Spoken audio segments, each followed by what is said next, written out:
بسم اللہ الرحمن الرحیم۔ السلام علیکم، کیسے ہو پیارے بچوں؟ امید کرتی ہوں خیریت سے ہوگے۔ آج ہم بنانے والے ہیں پیارے پیارے جملے۔ تو آ جائیے صفحہ نمبر 55 یعنی 55 پر، جہاں پر آپ کے پاس آج جو سبق ہے وہ ہے متشابہ الفاظ۔ متشابہ الفاظ کا مطلب ہوتا ہے ایک دوسرے سے مشابہت رکھنے والے الفاظ، یعنی املا میں لکھنے میں ایک جیسے دکھنے والے الفاظ، ایک جیسے جن کے حروف ہوں اور اس کی ترتیب بھی ایک جیسی ہو۔ ہاں، تلفظ میں وہ الگ ہو سکتے ہیں لیکن وہ دکھنے میں ایک جیسے الفاظ ہوتے ہیں، تو ایسے الفاظ کو ہم متشابہ کہتے ہیں۔ اکثر کیا ہوتا ہے کہ اس کے اندر بچے کنفیوز ہو جاتے ہیں۔ اس کی وجہ کیا ہے؟ کیونکہ ان کو اس کے معانی اور اس کا استعمال معلوم نہیں ہوتا۔ تو ہم ایسے ہی الفاظ کو آج سیکھیں گے، ٹھیک ہے؟ ان کا تلفظ بھی سیکھیں گے، ان کے معانی بھی سیکھیں گے، اور پھر ان کے مفہوم سے ہم جملے بھی بنائیں گے، یعنی ان کو ہم جملوں میں بھی استعمال کریں گے تاکہ آپ کو وہ کلیئر ہو سکے، ٹھیک ہے؟ اب یہاں پر آپ کو ایک مثال دی گئی ہے، بہت باتیں ہو چکی، اب بس بھی کرو، میرا اس معاملے میں کچھ بس نہیں چلتا۔ یہاں پر آپ کو دو الفاظ نظر آ رہے ہوں گے، بس، ٹھیک ہے؟ دکھنے میں، بولنے میں، تلفظ میں، املا میں بالکل ایک جیسے ہیں، لیکن اگر بات کی جائے کہ دونوں کا استعمال تو وہ بالکل الگ ہے۔ دونوں کو ایک دوسرے کی جگہ پر استعمال نہیں کیا جا سکتا باعتبار معنی۔ کیوں؟ کیونکہ دونوں کے معنی میں بہت فرق ہے۔ اب یہاں دیکھیے، بہت باتیں ہو چکی، اب بس بھی کرو، یعنی اب رہنے دو، اب چپ ہو جاؤ، یہاں تک اپنی بات کو ختم کر دو، بس کر دو، یہ والا معنی ہے یہاں پر۔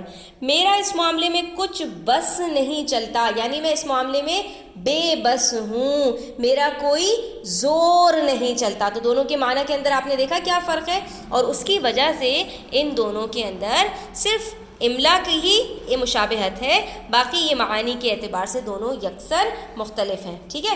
ایسے ہی چند الفاظ ہمیں یہاں پر دیے گئے ہیں، ہمیں ان کو دیکھتے جانا ہے اور ان کے جملے بھی بناتے جانا ہے۔ اب یہاں پر پہلا جو لفظ ہمیں دیا گیا ہے وہ ہے ہار۔ ہار بچوں بہت سارے معانی میں استعمال ہوتا ہے، لیکن جو ہمارے پاس دو مشہور معنی ہیں، ایک ہوتا ہے ہار جیت، یعنی کسی کھیل میں ہار جانا، پیچھے رہ جانا، اور دوسرا جو ہار کا معنی ہے وہ ہوتا ہے گلے کا ہار، ٹھیک ہے؟ جو ہم سب جانتے ہیں کہ سونے کا ہار یا چاندی کا ہار یا نقلی ہار، اصلی ہار، تو یہ ایک والا ہار ہوتا ہے جو کہ ایک اسم ہے۔ تو اب ہم اس کے جملے کس طرح سے بنا سکتے ہیں؟ تو دیکھیے یہاں پر سائمہ نے ایک قیمتی ہار اپنی سہیلی کو تحفے میں دیا، گلے کا ہار، ٹھیک ہے؟ اور زندگی کے کسی موقع پر ہار جانا یعنی شکست کھا جانا انسان کو اچھا خاصا سبق سکھاتا ہے، ٹھیک ہے؟ اسی طرح ادا بھی ہمارے پاس متشابہ الفاظ میں سے ہے۔ ایک ادا کا مطلب ہوتا ہے کسی چیز کو پورا کر لینا، ٹھیک ہے؟ مکمل کر لینا، انجام پذیر کر دینا، ادا کر دینا، ٹھیک ہے؟ اور ایک ادا جو ہوتا ہے اس کا مطلب ہوتا ہے حسن، ناز، کہ آپ کا کوئی عمل، جیسے ننھی فریحہ کی ہر ادا پر، ہر ناز پر، ہر حسن پر، یعنی کہ جو کچھ وہ کرتی ہے چھوٹی سی بچی، اس کے دادا دادی فدا ہو جاتے ہیں، قربان ہو جاتے ہیں، ٹھیک ہے؟ اور میرے والدین نے اس سال حج کا فریضہ ادا کر لیا، یعنی مکمل کر لیا، پورا کر لیا۔ اس کے بعد ہمارے پاس ہے اگلا لفظ آرا۔ تو آرا ایک تو آری سے آرا ہوتا ہے، ٹھیک ہے؟ یعنی کہ آرے سے کسی بھی چیز کو کاٹنا، لوہے کا ایک آرا ہوتا ہے، کاٹنے کا آلہ ہے، ٹھیک ہے؟ اور دوسرا جو آرا ہے وہ ایک ہوتا ہے سجا دینا، آراستہ کرنا کسی چیز کو، آرا، ٹھیک ہے؟ یہ چیز اس سے سجی ہوئی ہے۔ اور ایک آرا ہے جو رائے کی جمع ہے۔ رائے کا مطلب ہوتا ہے مشورہ، کسی کو اپنا مشورہ دینا، رائے دینا، اپنے کسی چیز کے بارے میں سجیشن دینا۔ تو یہاں پر آپ کوئی سے بھی دو آرا کو یہاں پر اپنے جملوں میں استعمال کر سکتے ہیں۔ میں نے یہاں پر ایک تو آرا کاٹنے کے آلہ والی کے معنی میں استعمال کیا ہے، جیسے ہرے بھرے درخت پر آرا چلایا گیا اور بالآخر کاٹ دیا گیا، اور دوسرے میں نے رائے کی جمع والا استعمال کیا ہے۔ مجھے نئے کام کے سلسلے میں آپ کی آراء و مشاورت کی ضرورت ہے ہی۔ بچوں پہلے جو ہے وہ آرا کے اندر جو رائے کی جمع ہوتی تھی وہاں پر آخر میں الف کے بعد حمزہ آتا تھا، اور اب املا میں دونوں طرح بغیر حمزہ کے اور حمزہ کے ساتھ استعمال کیا جاتا ہے، اس لیے آپ یہاں پر کنفیوز مت ہوئیے گا، ٹھیک ہے؟ اس کے بعد ہمارے پاس اگلا لفظ ہے آب۔ تو آب ایک تو کہتے ہیں پانی کو، پسینے کو، کیونکہ ہم جیسے کہتے ہیں نا آب زمزم، ٹھیک ہے؟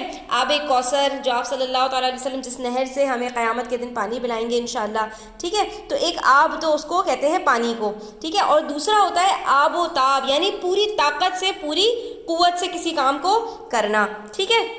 جیسے سیلاب کی وجہ سے پاکستان کے بیشتر یعنی بہت سے علاقے زیر آب آ گئے، ٹھیک ہے، پانی میں ڈوب گئے، اور گاڑی اپنی پوری آب و تاب سے یعنی اپنی پوری قوت کے ساتھ، یہاں پر آپ یہ بھی لکھ سکتے ہیں کہ تیز رفتاری سے منزل کی طرف رواں دواں تھی. یہاں پہ تھوڑی سی جو ہے جگہ کی قلت تھی، اس لیے میں نے نہیں لکھا، لیکن آپ لکھ سکتے ہیں منزل کی طرف جا رہی تھی، یعنی اپنی پوری قوت کے ساتھ گاڑی بھاگتی ہوئی چلی جا رہی تھی.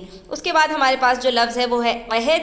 تو ایک عہد کہتے ہیں وقت، زمانہ، دور، کسی کا دور خلافت یعنی کسی کا عہد، اور دوسرا عہد جو ہوتا ہے جو ہم ایک دوسرے کے ساتھ وعدہ کرتے ہیں، قسم کھاتے ہیں، اس کو بھی عہد کہتے ہیں، جس کے بارے میں اللہ تعالیٰ نے قرآن مجید میں بڑی تاکید فرمائی ہے کہ اپنے عہد کو پورا کرو. اب یہاں پر ہم جملہ بنا سکتے ہیں کہ منافق کی ایک نشانی یہ بھی ہے کہ وہ اپنے عہد و پیمان یعنی اپنے وعدے کو پورا نہیں کرتا، ٹھیک ہے. آپ یہاں پر یہ جملہ بنا سکتے ہیں، یہ عہد و پیمان ہے، ٹھیک ہے. اور حضرت عمر رضی اللہ تعالیٰ عنہ کا دور خلافت رہتی دنیا کے لیے عہد زریں کی روشن مثال ہے، یعنی آپ رضی اللہ تعالیٰ عنہ کا جو دور خلافت ہے جس میں آپ خلیفہ تھے، وہ ساری دنیا کے لیے ایک بہترین دور کی روشن مثال ہے، یعنی بیسٹ ایگزامپل ہے. اس کے بعد ہمارے پاس جو لفظ ہے بچوں، اس کے اندر تلفظ میں بھی تھوڑا سا فرق ہے. ایک لفظ ہے ہمارے پاس سحر، جس کو کہتے ہیں کہ جو طلوع آفتاب سے کچھ پہلے کا وقت ہوتا ہے، یعنی کہ جس وقت ہم سحری کرتے ہیں تو سحر سے ہی سحری ہے، ٹھیک ہے. اور اس کا مطلب یہ ہوتا ہے کہ جب فجر ہونے والی ہوتی ہے تو اس سے تھوڑا سا پہلے کا وقت، جس وقت ایک باد صبا بھی چلتی ہے، جو شمال مشرق سے ایک ہوا چلتی ہے جو کہ بڑی بھینی بھینی بڑی ٹھنڈی ہوا ہوتی ہے، اور بیمار اس میں سو جاتے ہیں، ٹھیک ہے. اور جو دوسرا ہے یہ سحر نہیں ہے بچوں، یہ سحر ہے. سحر کہتے ہیں جادو کو، ٹھیک ہے. تو اکثر لوگ بچوں کا نام بھی بچیوں کا سحر رکھتے ہیں اور ان کو سحر بلاتے ہیں. تو یہاں پر تلفظ بہت میٹر کرتا ہے. تو سحر کا مطلب ہوتا ہے جادو، اور سحر کا مطلب ہوتا ہے صبح کا وقت. تو اس کا جملہ ہم بنا سکتے ہیں سحر کے وقت باد صبا، یہ ایک ہوا کا نام ہوتا ہے جو صبح کے وقت چلتی ہے، بیمار کو بھی تھوڑی دیر کے لیے سلا دیتی ہے. اس وقت آپ دیکھیں گے کہ کتنا بھی بیمار ہو تھوڑی دیر کے لیے اس کی آنکھ لگ جاتی ہے.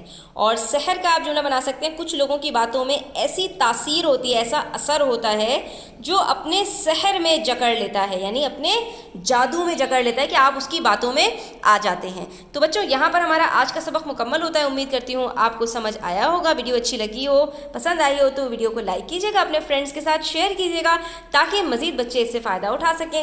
چینل کو سبسکرائب کرتے جائیے گا. اپنا خیال رکھیے گا. اللہ حافظ.